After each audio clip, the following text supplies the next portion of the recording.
Welcome back, listeners, to another very interesting episode on the AI Biz podcast. I'm your host, Sana, and today I'm going to bring you a very interesting conversation with an incredible guest. But before that, let me tell you, we are going to talk about AI without the drama. No hype, no fear mongering, no.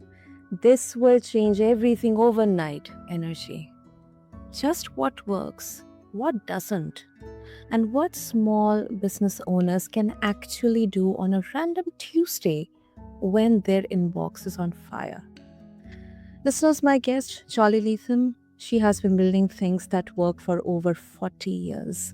Field tech to project manager to franchise owner to rebuilding after $1 million in debt. She's run a real digital services business for nearly 2 decades.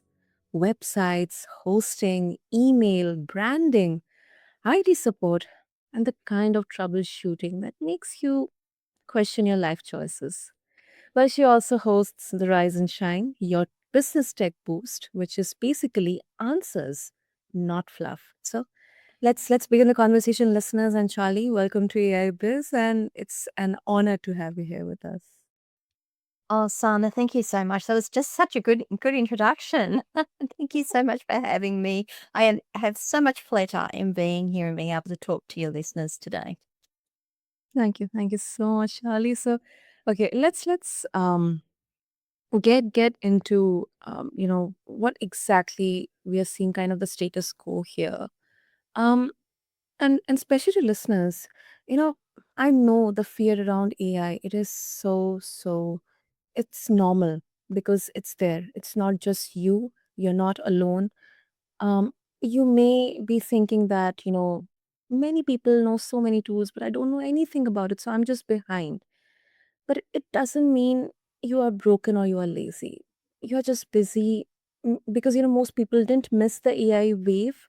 They missed the 12 hours a day they would need to keep up with the noise. So Charlie, to help understand this, I mean, you have lived through multiple tech shifts, the dot-com internet boom, the everyone needs a website era, social media chaos, cloud migration, now AI.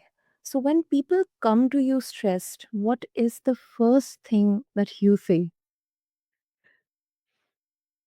First thing that I say, don't stress it. Honestly, just be still for a moment and breathe. You made a really valid point there, Sana, and it's like I feel like I'm behind. Honestly, everyone feels like they're behind. Everyone Mm. feels like they're behind. We get something on our in our inbox today. We see something go through social media today. This is the next big thing. You've got to be doing this. If you're not doing this, you're leaving money on the table. And tomorrow, well, we're not doing that anymore. We're doing this now. We're doing that. So there's a couple of things that I really want people to take from this, and that it's going to sound horrible, but most of the stuff that you're seeing come through is people trying to sell you stuff, not necessarily trying to improve what you're trying to do. They're trying to sell you stuff, and it may or may not be right for you. It might be, but it might not. So don't feel like you're failing. Don't feel like you're behind. We are all struggling. We are all struggling to keep up. Even those of us in the tech side of things, Hmm. I gotta say that there's days that I look at something and I go, yeah, I'll look at that later. I'll come back to that. And 2 days later, I'll come back and go, oh, it's gone. That's no longer a thing. Just sometimes just taking that breath and stepping back and saying, I don't have to keep up. I Mhm. don't have to keep up. What I'm doing is working today. I'm going to just keep doing that until I can get a bit of space or I can make a bit of space to look at this is a good step. So just flow with it, let it go to begin with. Then you can work out what it is that works for you and what doesn't work for you. Not everything is going to work for you. Some things work for me, they're not going to work for Sana, then they're not going to work for you. It's just the way it goes. Exactly. And I personally so much agree with you. I mean, people here would say, um, that you got to stay ahead because if you don't go with the trend, if you do not modernize yourself, you'll be left behind. But then at the same time, because I come from an entire complete non-tech background, and um I I believe that, as you said, Charlie, that for tasks, for areas, for problem statements where I believe AI is absolutely going to be a game changer. I'm very happy to learn. I'm very happy to adapt and adopt. But then at the same time, I don't think, so for example, for broadcasting, I can use AI, maybe, in editing, um, you know, like removing sometimes filler words or these ums and ahs in maybe in a minute, because there are now so many softwares and tools which have AI integrated, so it can like smartly remove it, which maybe earlier without AI I had to go through each and every word, each and every second and minute. So that used to take a lot of time. But then at the same time, I may not use AI to create, simple videos, just put a command, the tool will give me an AI video and that's it, I'm done. Or maybe just put an AI voice in the hosting. I mean, that will be absolutely, I don't think it's going to, click with the listeners. So I believe we have to be very intentional when it comes to leveraging AI. Look, I agree, and you actually made a point there about, "Oh, I don't think we can get it to do everything and, you know, synthesize my voice and do my podcast for me." Do we really want that? Is that really where we want to be? Do we wanna be in such a deep, personalized world that rather than interacting with the real thing, we're interacting with digital avatars of ourselves? Is that really where we want to be? And that's a question that I keep asking every time I look at something and go, I could do this. Is that really what I want? Is that what really people come to my podcast to listen to me for? Is that why people come to me and ask me for help? Because they want to deal with a digital avatar of me that's got somewhat of a brain dump on me and can answer a lot of the questions? Or do they actually want to deal with the person? Do they want that person to person interaction? And I think when I first saw AI come out, when I first saw AI launch, if I'm right, I think the first time I saw anything concrete on AI, it was around, the beginning of 2024, and Mhm. people, "Oh, it's gonna do that, it's gonna do all the next thing, and it's gonna remove you from the picture, and you won't have to worry about this." And I'm like, but I don't go to these companies to get an automated answer. I go to these people because I want to deal with people. And businesses got to keep business owners, service providers have to keep in their minds that people do business with people. They don't anything else around that is secondary. If you can't get that personal relationship, you're going to have an issue. You're going to have a problem. So, look, I've got an episode actually dropping, in 2 days, not today, it's the day after tomorrow, and it's about AI playing chess against each other, and it's a bit of a sort of comical take on it, Mhm. but it really comes down to we can have all the rules in the world. We can sit down and we can say, "This is how this works, and this is how this works, and this is how this works," and we can feed it into AI.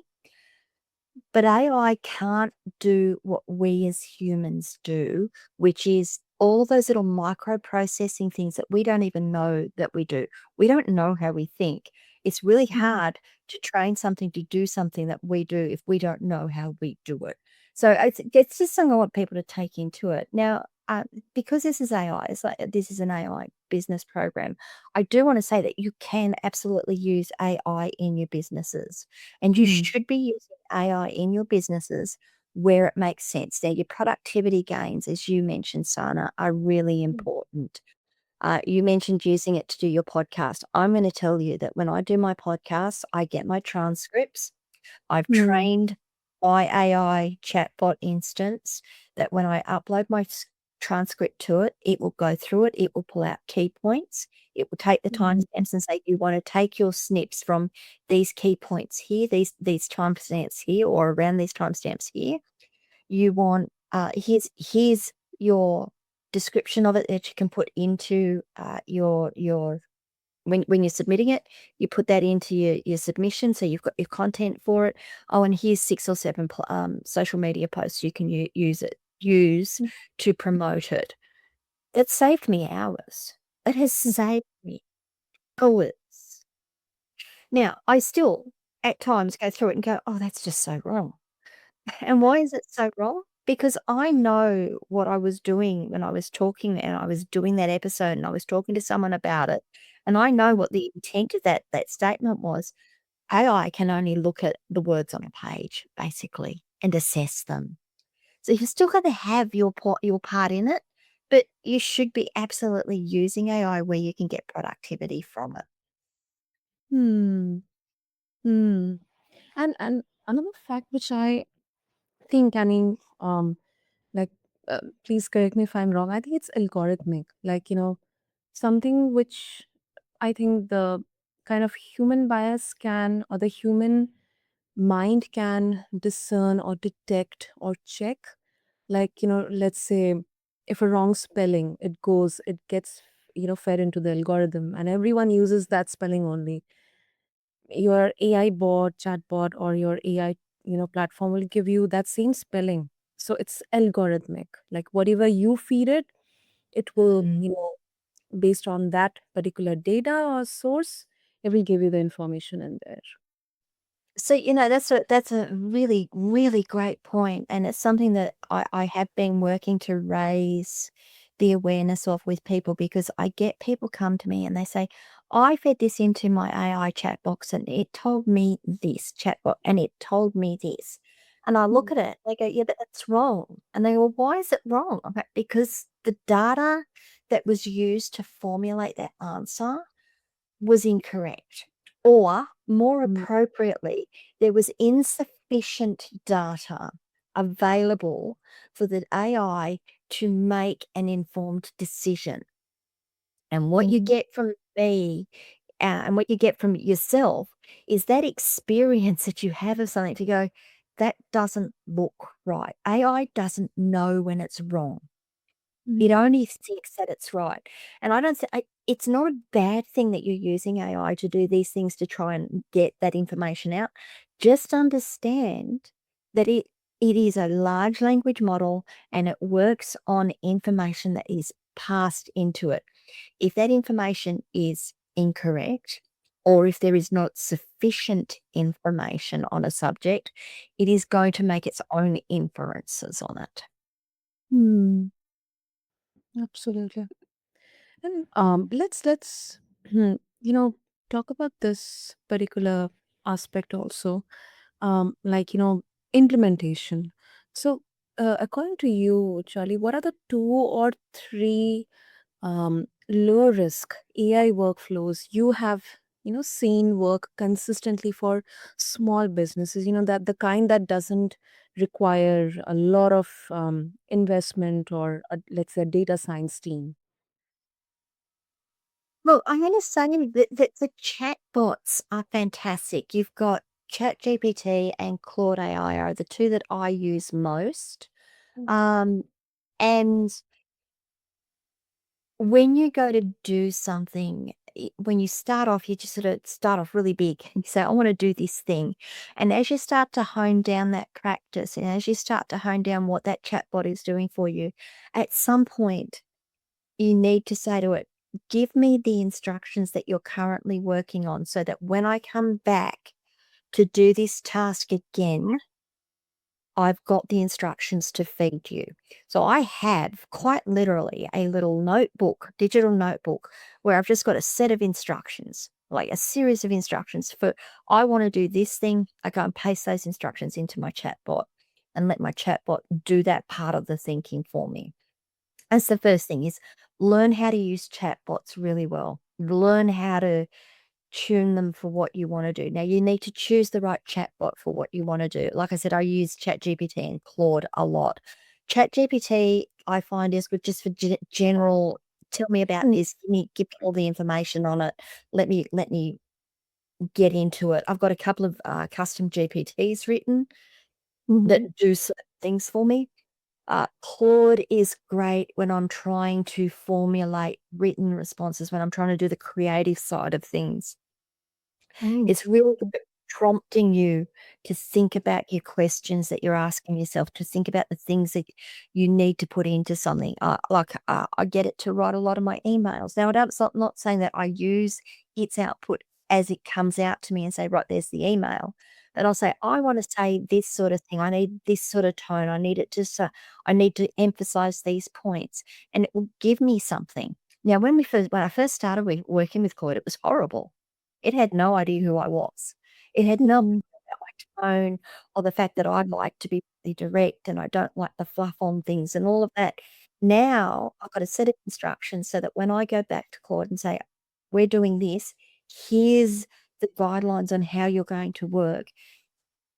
I'm at 80%. 80% of the time, I've got something that I can use first up with very minimal changes. And when I say minimal changes, I like to go in and tweak things so it sounds a little bit more like me rather than just a machine's throwing something out. So learn to use your AI chatbots. Um, ah, I see people say, "Oh, zero inbox through AI through AI." Mhm. See people say, "Oh, we use, AI to do all these workflows." Just be a little careful when you Mm. allow AI to do your mail sorting and stuff. Make sure you are checking it because again, all of those little micro-processing things that we do when we're looking at something, AI doesn't have that ability. So sometimes you're gonna say, "Where did that email go?" And you're gonna look at it, how did it decide that that email should be in there? But if you can use an AI workflow to help you categorize your emails, categorize the contacts that you're getting in, do some assessment as to what are your urgent and important, what is your urgent and not important, what are your these can wait. What are the things that we can say, "Listen, you've responded to this before. Here's what Mhm. we found that you've responded to that before. Does this work for you?" And give you like that's putting you down that path so much quicker than you having to open the email, read it yourself, determine what the answer is for the answer that you've given before. Because I will guarantee that most of the time you've answered this somehow before to someone else, and you just need to get that answer in. You might Mhm. have it in the you've still gotta find it. If you can get AI to pull that information and you say, "I think these are the pointers to the things that you're looking for," isn't that better for you? The other thing the other low sort of low cost workflows is, are you stuck with trying to format a document in Word? Are you stuck trying to do a spreadsheet either in Zoho Sheets or, Google Sheets or Excel? Are you stuck there? Go and ask AI how to do it. If you don't wanna use the inbuilt AI engines that come with some of these programs, go and ask ChatGPT, go and ask Claude. They will walk you through the steps. And if you it says go to the menu and you don't have this on your menu, take a screenshot, feed the screenshot in and say, "Where is it?" And it will come Mhm. back and say, "You need to go to this thing here and do this thing." It's gonna save you so much time. Yep. Yep.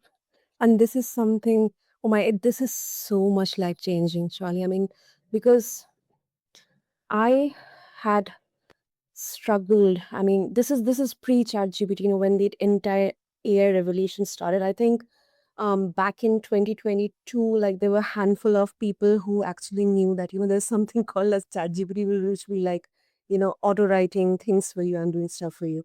But then before that, you know, using formulas or building dashboards. I mean, either you have to go to all these complicated SaaS models, or you have to, work on your Excel sheets for maybe 6 or 7 hours. But I think through, AI, and it is so time, it's reducing your entire time of giving that output. We can give you suggestions based, of course, based on your prompt. But then if you give the data in there or the Excel sheet in there, you just attach there. And what exactly do you want? I want this to be summarized. I want the average, what is the statistical, or what is the trend like? It will give you, I mean, the exact, what you need. So that is really, really time saving. Well, like you said, it's life changing. I guess the thing that I really want to point out, because I had I run Clockify to watch my time, where my time is going, and I needed to get some summaries out of it, and I had the automated tracking going, and I'm looking at it going, I've got to spend the next half hour Mm. categorizing each line item here into what I did. I thought, "You know what?" That and I took and copy. I just copied that screen. I literally just highlight co control C into into Claude, actually, control Mm. V, and said, "Okay, this is my auto tracking information out of Clockify." I told it what it was. I told it where the source came from. I need to categorize this. I'm not quite sure how I need to categorize it, but I wanna know what clients I'm working on. I wanna know what type of work I'm doing, where I'm spending most of my time. And, okay, that might have taken me an hour or so to go through that first time, getting all Mhm. that right, getting, how do I want this categorized? What information do I want? How do I want it presented? Once I got to that, I said, "Give me the instructions for this." If I want to come back to you now and say, "Here's this data again, what do I need to tell you to get this exact result?" And it gave me the Mm. instructions, copied and pasted them out. Next day I went in and said, "Here it is, there it is, 5 minutes done." Yep. Oh my Wait, God. so Yeah. so Mhm. y you're front loading things with your time to set it all up, but your benefits should start to match up on it. Now, again, just be careful. It is AI. It is only as good as the information that it has feeding it. Mhm. You've got to give it quality information. That statement of rubbish in, rubbish out, garbage in, garbage out. Yep. It, if you're feeding it rubbish information, you're going to get rubbish out. You Yep. have to spend the time to train it. If you don't want to spend the time to train it, don't waste your time. Exactly. I think this is a big, for the lack of better word, a caveat here, because it is not, magically the solution to all the problems out there. So I think that is something that I think is definitely a non-negotiable here. And Charlie, I think the next question is also, it's a very interesting, I think very necessary one right now. Um, what are the non-negotiables when it comes to safety and trust? Like data privacy, client confidentiality, accuracy. Like where do you draw the line? Okay, if you're using a public chat box, so if you're using ChatGPT, if you're using Claude, don't put any personal information up there. Don't Mm. paste your bank account details in. Don't paste your customers' details in. Um, I know they say they've got good privacy. It's just too easy for that information to be leaked. Not through anyone doing anything wrong. It's just that there are smart people out there that can hack the systems. Um, Also remember that if you're using the public systems, if you're using free systems, you're the product. Yep. And it's a really important thing for people to remember. You're the product. The information you are feeding into these systems are being used to train the systems. So if you don't want specific data to go into a training system that is going to get picked up by a competitor potentially and used to say to a competitor, hey, here's a strategy you can use, don't put it into the public systems. Paying for your systems is probably the better option Mhm. because you do have higher levels of data privacy and security around that data. Just be Mhm. just be mindful that this is all going up into the cloud. Everything that you're doing here goes up into the cloud so it can be processed. Absolutely. Exactly. Before we wrap up, let's also talk about a transition plan here.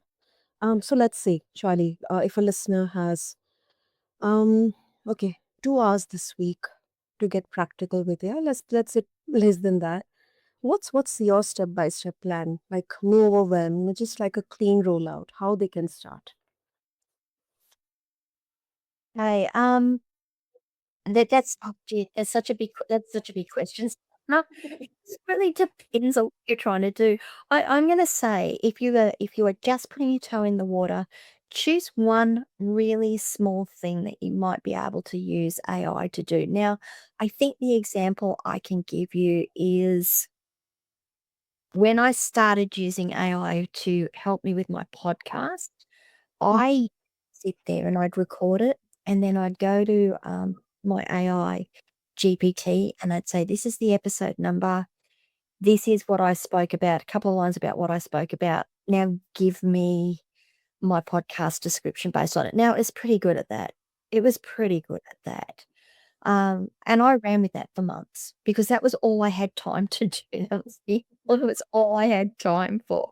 I didn't have decent transcripts coming out. I didn't have all of the things around it that could have made that better. Then I got a system that allowed me to transcribe my podcasts while I was recording them. So the transcripts come out and they're full of ums and ahs, they're full of all my restarts, they're full of, "Oh my goodness, did I just say that? I didn't mean to say, oh, editor, cut that out." It's got all of that stuff in it. Yeah. Um, I got that. I started feeding that in and like, "Okay, can you use this? How do we use this? What do I do?" And I iterated down and I iterate down and I iterate down. So every couple of months I'll go back and I'll say, "Is this system still doing what I want it to do? Do I need to iterate on it? Do I need to improve it?" Don't try and get so as a rollout plan, don't try for the big thing all at once. Don't try for perfect all at once.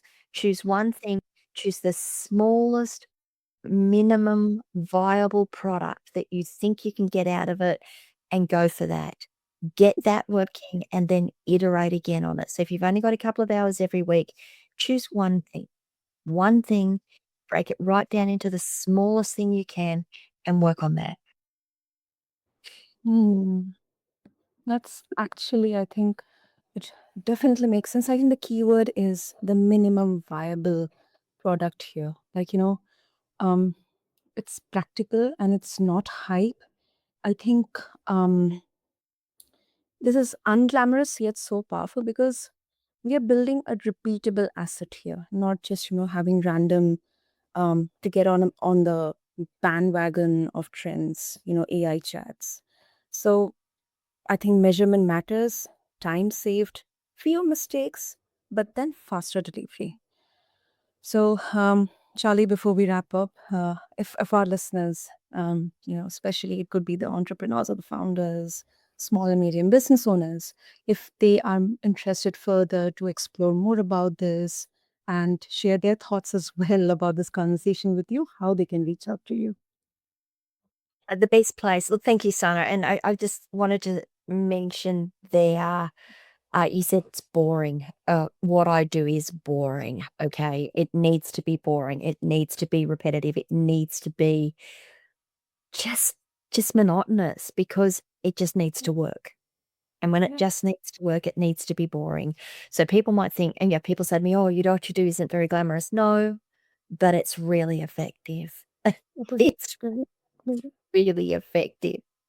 So the people wanna if people want to make their life boring, if they wanna make that part of their life boring and just have it work, reach out to me. My website is the best place, askcharlieleetham.com. If you put, at the end of that a slash connect hyphen little dash to hyphen me, connect to me with dashes in between, you'll get to my page where you'll get all my social media and, you'll be able to get in touch with me. You'll be able to book a free oh goodness, a free 30-minute breakthrough session with me as well. It's free, 1 per person. If you've got a question, if you're just trying to get thoughts in together, if you've got a problem you're trying to solve, book that session. I will give you as much value as I can in that 30 minutes. Super, super. Listeners, I'll have all the links in the show notes for every one of you so that you can easily reach out to Charlie and explore all the work, the wisdom she's sharing, and the gifts she's sharing. And you know what, Charlie? I mean, this has been for me because um, I think this was the calmest AI conversation that I had. I think you made it very practical, human, and honestly a little relieving, because till now, as people, we have been just exposed to, okay, if you're not doing AI, you are left behind, you're a loser, and blah blah and all that. But I think the the kind of a matured and more mindful approach here is to measure what is needed, what is not. So thank you so much for giving the first step to begin on this journey. Thank you so much, Charlie. Look, you are most welcome, and, yeah, I think it's important to me that people don't feel like they're failing because they're not picking all of this stuff up. Understand that pretty much everyone is in the same boat, even if they're not sharing that with you. Yeah, exactly. Exactly.